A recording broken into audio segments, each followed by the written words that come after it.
Init eh. Alas 12 na eh. Lucy na ba? Wala pa, mag-alas 12 pa lang. Ha? Mag-alas 11 medya pa. Mag-alas 11 pa lang tayo.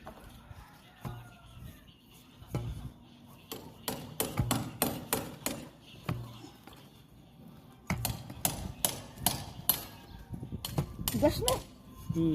Grabe tigas.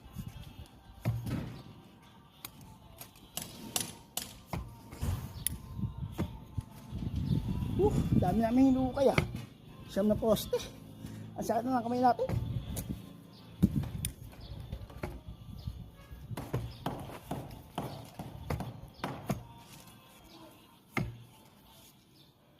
Sa kamay.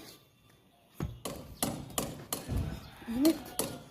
Hindi ko napapagod sa ano eh. Sa init ka napapagod eh. Oo. Grabe init. Malanta ka na sa init eh. Ang inat sa init. Trabaho yung problema.